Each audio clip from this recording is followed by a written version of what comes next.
Je voudrais rebondir sur la question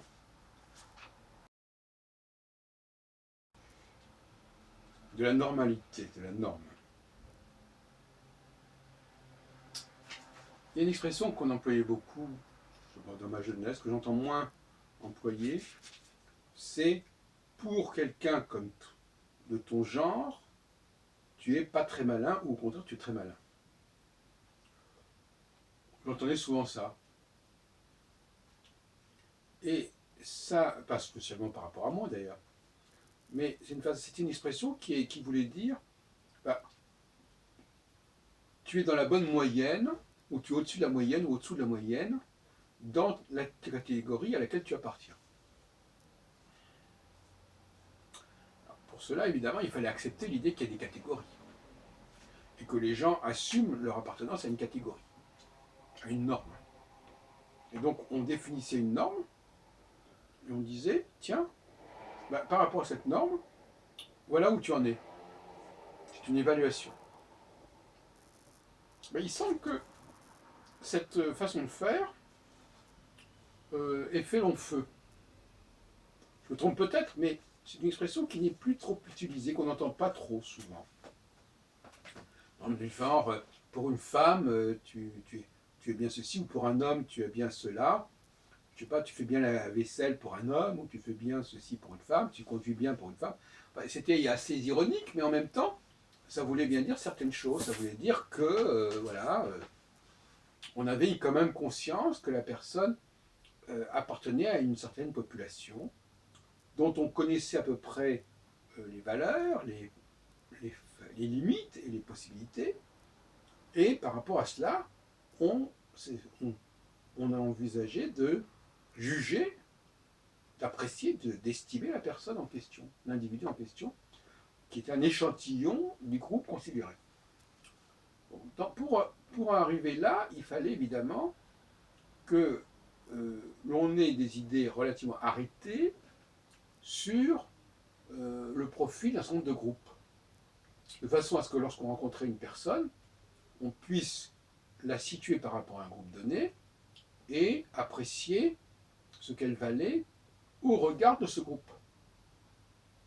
C'est pour ça l'expression pour un homme, tu fais bien ceci, ou pour un homme, tu n'es pas très doué, ou pour une femme, c'est. Et je trouve que c'était très simple, même si on pouvait toujours dire, mais oui, mais la norme dont vous parlez, elle n'est pas justifiée, ou c'est une généralisation qui ne tient pas. Mais le principe était quand même là.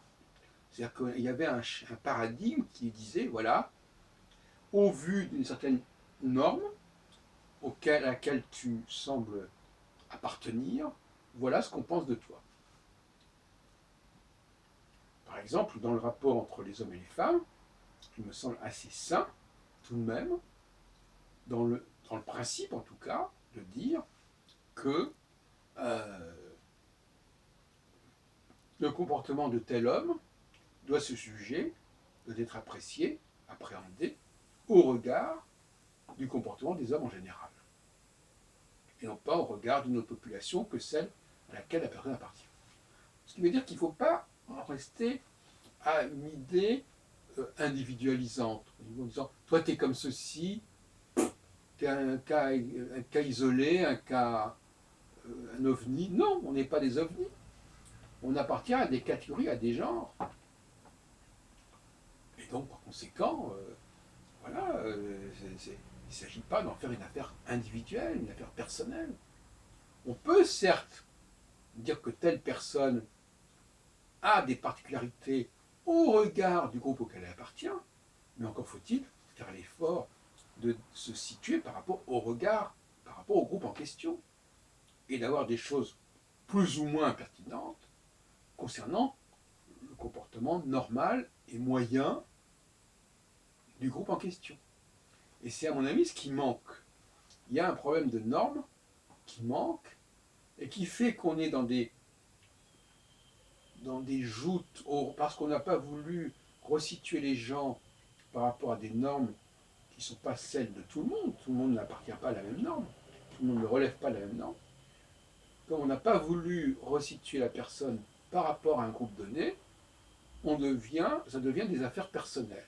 Toi, tu es comme ceci, moi, je suis comme cela, et c'est un face-à-face entre deux personnes, alors qu'il s'agirait au contraire de comprendre l'intersection entre deux mondes, quand deux personnes appartiennent à des mondes différents, et il faut apprécier, dans les deux cas d'ailleurs, ce que toi, l'autre, tu es, tu vaux par rapport à ton groupe d'origine, et moi, ce que je vaux par rapport à mon groupe d'origine.